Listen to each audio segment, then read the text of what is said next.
what is Sandy Alcantara doing differently this year compared to 2 seasons ago before the injury, and more aptly when he was at his best? The answer is his four-seam fastball has been hit extremely hard. Now, this is a very complicated graph here. The point that we're making on the left is that his sinker, which he uses most of his pitches, looks very similar now than it did before Tommy John. So you can check that box off. The sinker value's there. He has one of the better sinker value pitches in the league, and there's really no difference in the shape of the pitch. That's important. So remember, if you're an optimist for Sandy Alcantara, I'm unbiased, by the way. I'm not saying the Cubs should get him or not, but if you're an optimist for him, your argument's going to center on, well, the sinker looks good, and that's his dominant pitch. So there's a base there. Now, if you're a pessimist for Sandy Alcantara, you're going to shift your eyes to the right. And on the right, you're going to see, oh my God, his four-seam fastball has a -7 run value. One of the worst four-seam fastballs in the league. Don't you need a four-seam fastball to be successful?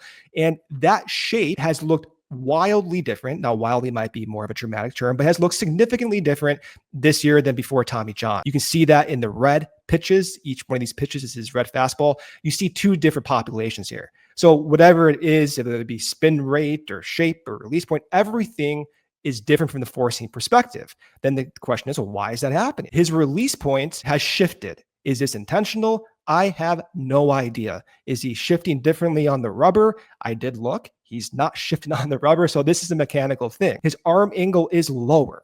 It's for some reason lower. I don't know what to make of that, but it's coinciding with a change in the four-seam shape. Surprisingly, it's not coinciding with a change in the sinker. I do not know what to make of that. You got a mechanical change, but the sinker looks the same.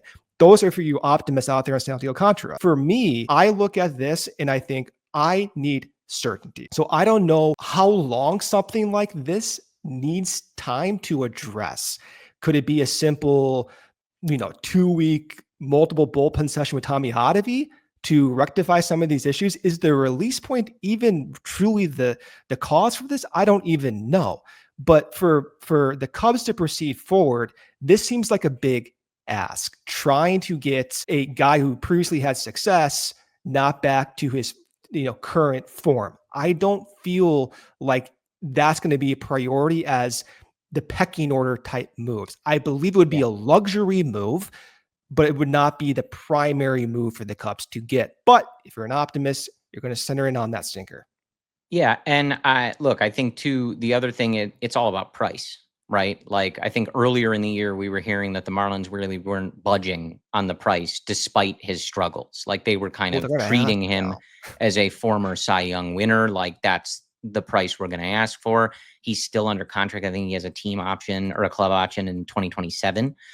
So that all factors in here. And but just as an example, and not that, just for a starter versus a reliever, that swing and miss is necessarily the be all end all thing.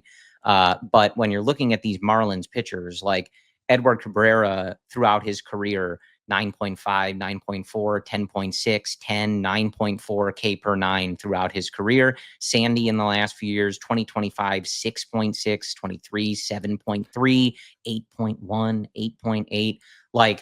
If you're going for a big, we're taking the swing, we want that high ceiling guy to come over and start blowing people away in our rotation, one of the Marlins pitchers is the better answer, and it's Edward Cabrera. Price is going to be high. It's going to make a lot of people really uncomfortable. But that's the argument for someone like Sandy Alcantara, because the price is high. You're reading off the K per nine numbers. This is we can't look at the output stats, because if they go and try to acquire someone like this, it's under the perception that they can tweak and mold some of those pitch shapes. Sure. That way, the K per nines that you're reading off under 8s, they become in the 9s and 10s at a substantially cheaper rate than what it would cost to get someone like Cabrera.